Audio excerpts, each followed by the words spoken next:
Rambam, Maimonides' teachings, Jewish law. We are learning the laws. Actually, it's business laws. It's called the Book of Sales and Acquisitions. We are in the 7th chapter. Okay, let us learn. Whenever a person pays money, to purchase something, but does not perform Mashicha on the produce, right? Mashicha means we learned that it's not enough to pay money. That's good enough biblically, but rabbinically, you have to make an act of acquisition, right? Pick up the article, draw the article, or like if it's an animal, you can't pick up, so you got to pull it, right? Or yeah. So you didn't do that for the produce, although the purchaser does not acquire the movable property, as we've explained. A person retracts, whether the purchaser or the seller, either one of them, is considered not to have conducted himself in a Jewish manner. Why? Because biblically, the law biblically is that just the exchange of money, right? If I give money and I didn't, right, to purchase something, but I didn't get it in my hand, the purchased item. The purchased item biblically is mine. The rabbis came and said that it's not enough. You should also make some kind of act of acquisition, right? And we explained that, right? What was the reason for that? Because if you don't have it in your property, right, and it's held by the seller, then the seller, he got his money. He's not going to be careful with that item. Just naturally so, because it's not his anymore, right? It's sold. Not going to be careful. Not going to be careful. So the rabbi said, you know what? Make an act of acquisition in the different manners that we're capable of doing it, right? And that way, then it really becomes yours. But it's still a biblical law that if you exchange the money, if you not exchange money, you gave the money, biblically, the item is yours, right? So even though you could retract, but if someone will retract at that time, either the purchaser or the seller, that's not considered proper conduct. Right?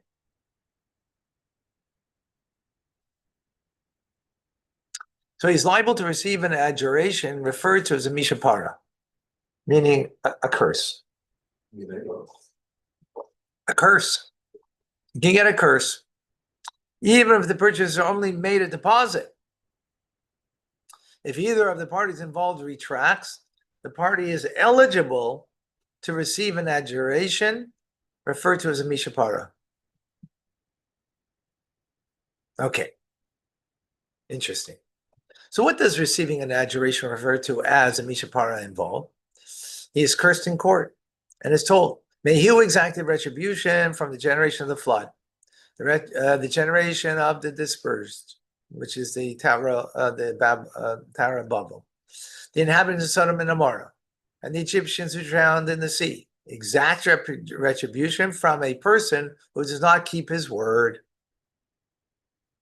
After this curse is administered, the seller should return the money. Then he should return it, right?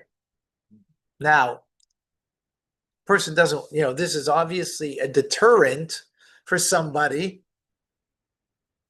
that they should, go through with the deal, even only you gave a deposit. Now, by the way, obviously, if the two parties agree, then that's not a problem, right? So if the seller agrees to give back the money, right, then that's not a problem.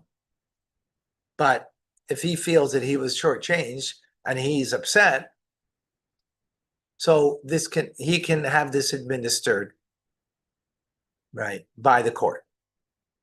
But in the end, afterwards, he still has to give back the money, right?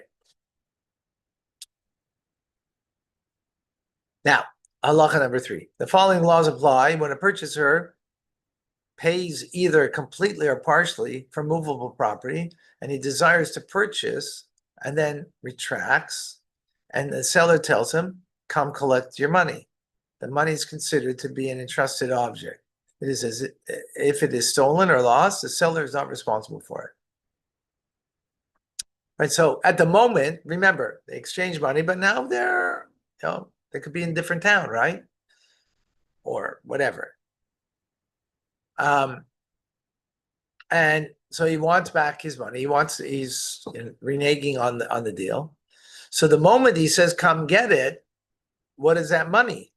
Before, the money was his, right?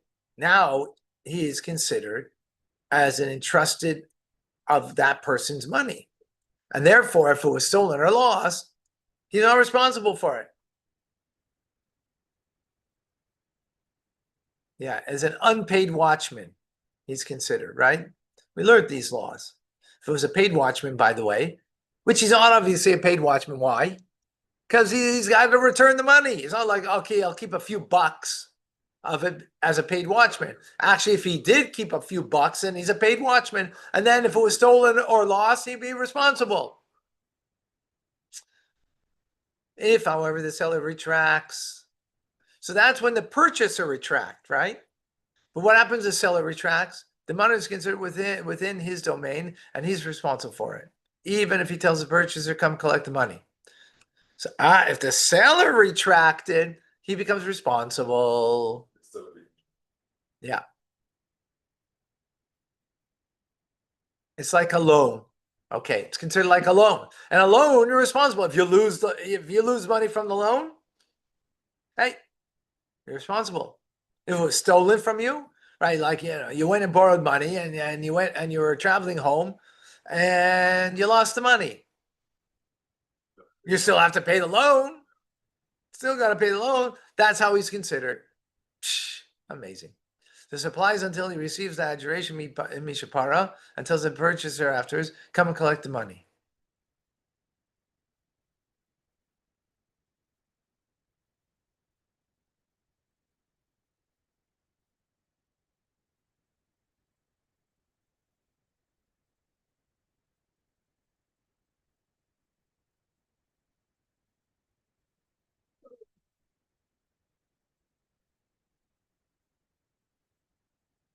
Right. So once he gets that mishapara, that adjuration, that curse, then he's not responsible anymore. He's not considered like a loan because it belongs now to the owner, and not responsible. Now, obviously, if he's negligent, he's responsible. We're not talking about negligence, right? Negligence, he'd be responsible. Okay, I think it's more. When a person is owed a debt by a colleague, and he tells him, sell me this jug of wine for the debt that you owe me, and the seller agrees, it is considered as if the purchaser paid the money at that time, right?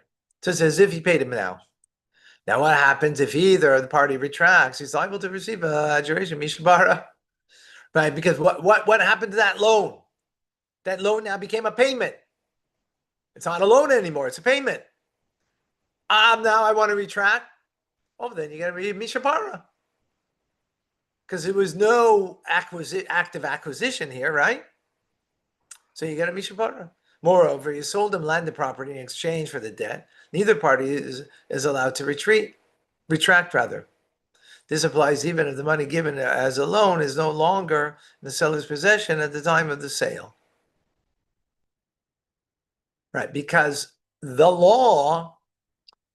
law, rabbinic law, that you have to make an active acquisition, only applies by movable property. Because again, if I gave someone my phone, if someone bought my phone from me, right, that's a movable property, right? And so the rabbi said, well, until the person takes it picks it up. It could leave it, could give it back to me, but picking it up, now it's yours, right? Now it's yours, right? Rabbinically. Biblically, just the payment of money, but Rabbi said that's sufficient, right? Because that way I'll be more careful in guarding it. Right? They want to make sure of that. So, well,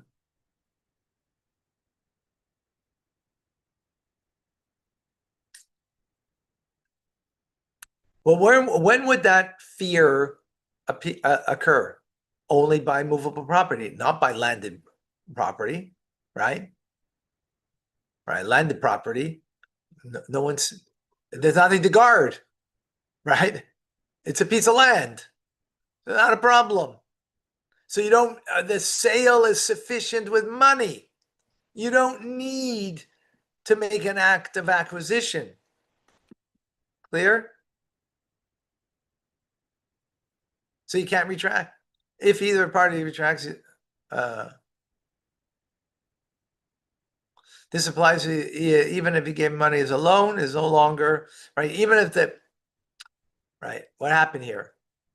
I gave you money as a loan, right? You used that money, right? Obviously. That's why you took it as a loan. You used it, right? So it's not even here now. But you owe it to me, right? So he said, oh, okay, I'm going to pay you back with land, right? So even though we now say that it's as if that money was given now to purchase the land, because before it was a loan, now it was a payment. But you don't have the money. You used it. Doesn't matter. It's still considered as a payment, right? Right. Even though the money doesn't exist. The money doesn't exist, right? Still. Wow. Fascinating. Okay. I'd love to continue. But those who are taking the course, the JLI course, wow. It's really something else. I